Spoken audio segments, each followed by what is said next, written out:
Hey, what's going on YouTube? This is TRBailey823 and I'm here to apologize to my subscribers because it's been a long time since I've posted any videos outside of a few deck profiles from events. I'm going to come at you guys today with the deck profile of what I'm going to be playing this format, and we're going to do some other videos as well. And if there's any videos in particular that you really want to see, I would like you guys to please go ahead and leave it in the comments below to help me out, because I really want to get my channel going again. I now have an opportunity to, and your support is really all I need. So let me know what you think about this video at the end of it in the comments below. But let's go ahead and jump into the deck profile. So the deck that I've decided to play for this format is Geargia Traptrix. This deck is really strong. It has a very good matchup against a lot of decks, and I just really like the way it plays. Its side deck is versatile, but let's go ahead and get into it. So first off is the 3 copies of Traptrix Myrmilio. This card is very strong because searching for a trap hole card is really good. I know that sounds really bland, but the thing is with armor, if you flip armor and you summon this, that's 2 cards that you're pushing yourself forward into in one turn. Technically 3 because you draw, so you go +3 in one turn because you drew for turn as well. So that can be that's really strong and unfair, especially if you leave a board with armor and Myrmilio. With a card like Bottomless Set, it's really going to be hard for your opponent to come back from a game like that. I play 3 Geargia Arsenals, of course, to get my armor. 3 armor. I have 1 European one. Woo. 3 Accelerator. And then for the, a lot of people are cutting these, but I think that is kind of silly. Now, I don't like the 3, but I do like 2. 2 and 1, 2 MK2 and 1 Geargiano. I think having access to rank 3s are really good, and then you can't cut this card because Gearx needs to be able to float. And that's all for the monsters, except for my one tech choice, which is Neospatian Grand Mole. This card's really good right now. There's a lot of set dot decks, and when people set, you bounce their card and swing. It's really powerful play. It's a play that continues to go on over and over and over again. This card forces back row. This card can be brought back with Soul of Silver Mountain. It just has a lot of versatility in this deck, and if you have armor and they have a set Shadal monster, you can bounce it. If they fusion, you can bounce their fusion and use it again later, so it's really good. And then now for the spells, I play 1 Mind Control. I still think it's really good in this deck, and I play level 3s, so that's really helpful. The only situation is when I get unlucky and I hit Falcon. That's very frustrating. Book of Moon, because this card is way too good to cut. 2 Soul Charge. I don't expect this to be around by YCS Dallas, but for the rest of the format, obviously it's going to be a thing. And then 2 Messenger of Peace.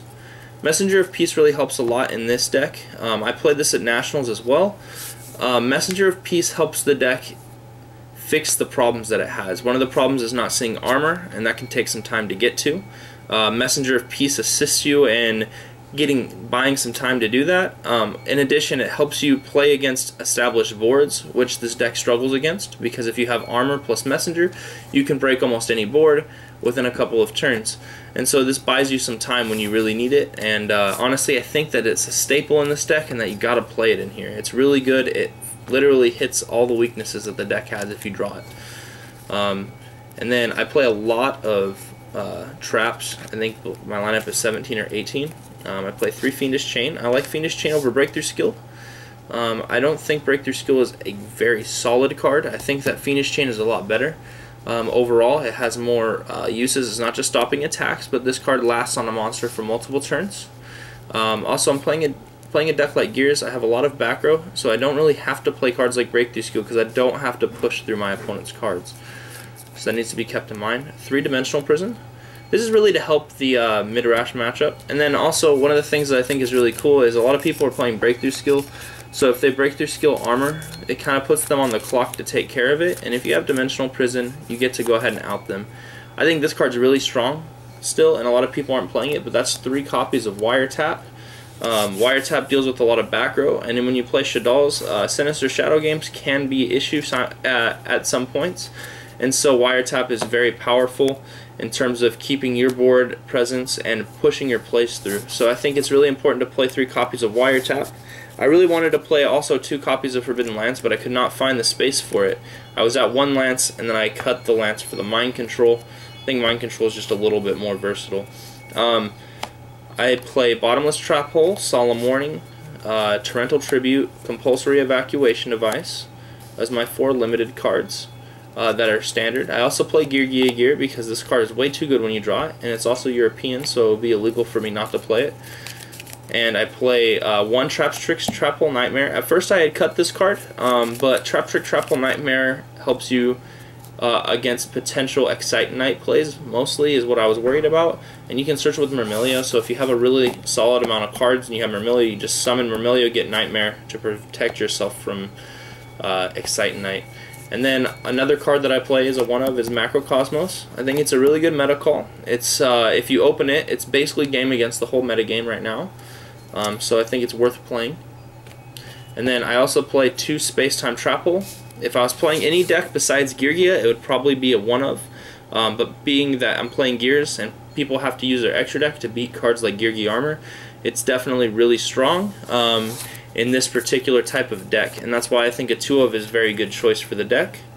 Now on to my extra deck.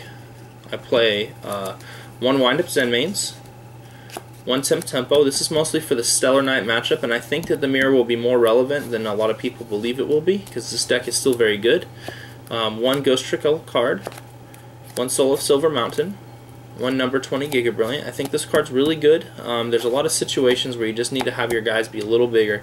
Bujins are going to see a lot of play, and this card's very strong against Bujins for this deck.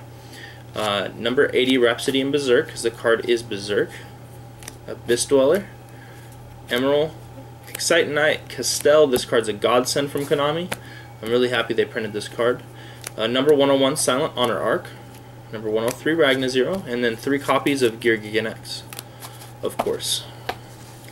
Now to the side deck. 3 copies of Max C, 1 copy of Dimensional Fissure, and 2 copies of Nobleman of Crossout. Crossout's a solid card right now overall, because there's a lot of decks that set monsters, even outside of Shadal's. 3 copies of Mystical Space Typhoon, because you need that versatility in your board to deal with matchups where they bring in continuous trap cards, or they just play cards like Tower, and you really want to beat that card, obviously. 2 copies of DNA Surgery. This is to help the Spellbook Bujins and Noble Knight matchup, as well as other matchups that I might not be thinking about on the top of my head right now, but I'm sure they exist. 2 copies of Shadow Imprisoning Mirror, because Shadow Mirror is solid against not just Shadal's right now, but it's really good against Infernity, obviously, and also it can be very helpful against Burning Abyss, which that deck does have some potential to do some work. And so Shadow Mirror is just really solid if you play the random Dark World guy. You never know if you play the random Insector, so it has its applications. And then this was a big debate between Deep Dark, but this one ended up winning out because I wanted to answer my opponent after I max see them and play against aggressive decks, and that is Needle Sealing. This card is very good against the Teller Knights. Obviously, we all know the application it has versus Infernity and Water and other decks like that. You might notice I don't play Soul Drain, and that is sad because I really want to play Soul Drain, but there's just no space in the side deck. It's very tight. So I want to make it as versatile as I could, and I think I have done a pretty good job in that. So that's my Geargia deck profile. I'll probably be taking this to Fayetteville. In fact, I know I will be. Wish me good luck, and I will let you guys know how I do. That's all from me for now, and go ahead and leave me a comment and let me know what you think. This is TR Bailey 823 signing out. Thanks.